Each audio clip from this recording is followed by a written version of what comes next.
안녕하세요, 여러분. 오늘 우리가 함께 살펴볼 주제는 하나님의 끊임없는 보내심과 완성입니다. 그리스도 안에서의 계시와 거부의 위험성에 대해 함께 깊이 살펴보겠습니다. 구약 성경은 하나님의 끊임없는 보내심을 증언합니다. 예레미야 7장 13절과 25절을 보면 하나님께서 새벽부터 보내셨으나 백성은 듣지 않았습니다. 예레미야 25장 3절과 4절에는 23년간 끊임없이 말씀하셨다고 기록되어 있습니다. 예레미야 26장 5절에는 거부의 결과로 성전이 황폐화되었고, 예레미야 29장 19절에는 포로기에도 계속된 파송이 나타납니다. 예레미야 35장 15절에는 레갑 족속과의 대조가 등장합니다. 짙은 어둠 속에서도 빛은 멈추지 않았습니다. 하나님은 지치지 않으셨고 백성이 거부할 때마다 또 다른 선지자를 보내셨습니다. 하나님의 열심은 언어 속에 담겨 있습니다. 히브리어로 아침 일찍 일어나 보내다 라는 표현이 있습니다. 이것은 단순한 문학적 반복이 아닙니다.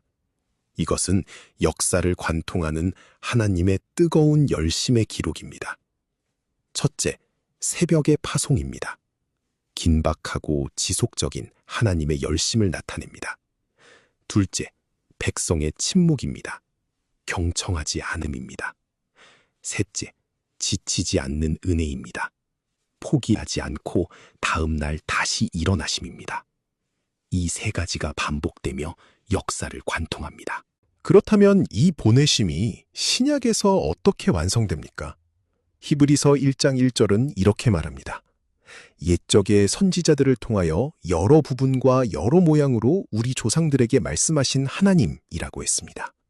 그러나 히브리서 1장 2절에서 이 모든 날 마지막에는 아들을 통하여 우리에게 말씀하셨다고 선언합니다. 선지자들의 파송은 예비적이고 부분적이었습니다. 그러나 그리스도 안에서 하나님은 더 이상 종이 아닌 아들을 보내셨습니다. 이것은 보내심의 정점입니다. 선지자와 아들을 비교해 보겠습니다. 선지자들의 파송은 예비적 파송이었고 아들의 파송은 종말론적 완성입니다. 메신저를 보면 선지자들은 종들이었고 아들은 아들입니다.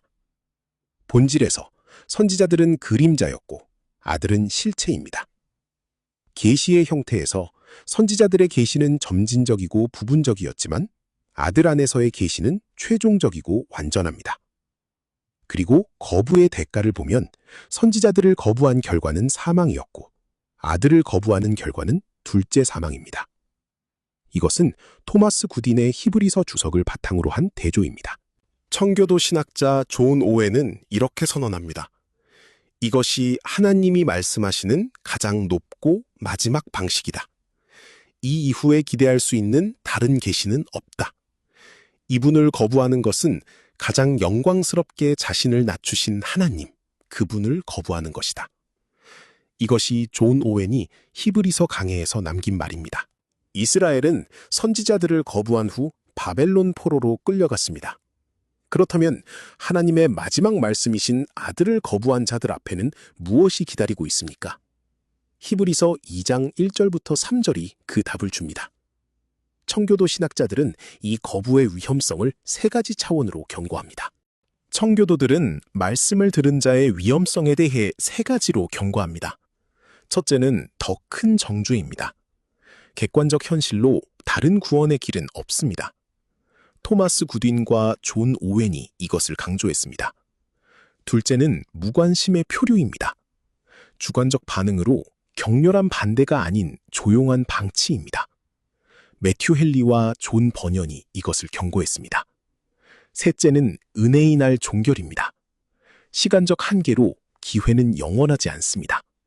조나단 에드워즈가 이것을 강조했습니다. 첫 번째 경고를 자세히 살펴보겠습니다. 빛이 밝을수록 그림자도 짙습니다. 율법, 즉 그림자를 범한 자가 사망에 이르렀다면 복음, 즉 실체를 범한 자는 둘째 사망에 이릅니다. 구딘의 경고입니다.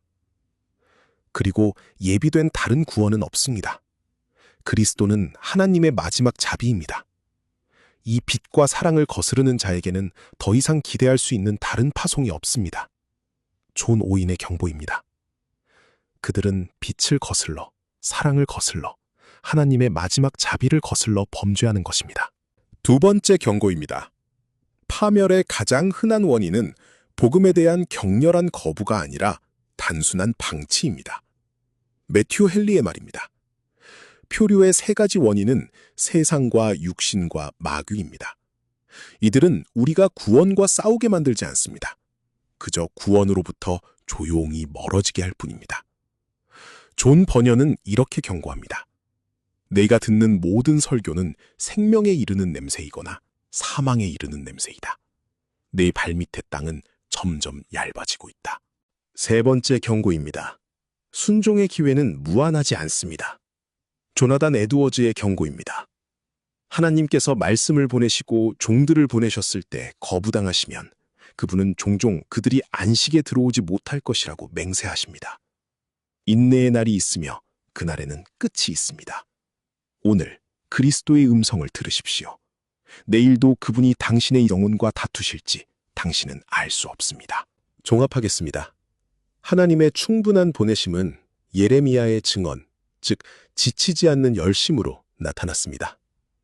아들 안에서의 완성은 히브리서의 선언, 즉 마지막 말씀으로 이루어졌습니다. 그리고 우리의 긴박한 책임은 청교도의 경고, 즉 표류하지 말라는 것입니다. 이 세 가지가 오늘이라는 한 점에서 만납니다. 하나님의 열심은 아들을 통해 충분히 증명되었습니다. 선지자는 더 오지 않으며 다른 구원의 길은 없습니다. 남은 것은 들은 말씀을 자신에게 적용하는 것입니다. 오늘 그의 음성을 듣거든 너희 마음을 완고하게 하지 말라. 히브리서 3장 15절의 말씀입니다. 오늘 그의 음성을 들으십시오. 이것이 하나님의 수천 년에 걸친 열심의 최종 목소리입니다. 우리가 흘러 떠내려가지 않도록 함이 마땅하니라. 히브리서 2장 1절의 말씀입니다. 더 많은 자료가 궁금하시다면 한국청교도연구소 웹사이트에서 만나보실 수 있습니다.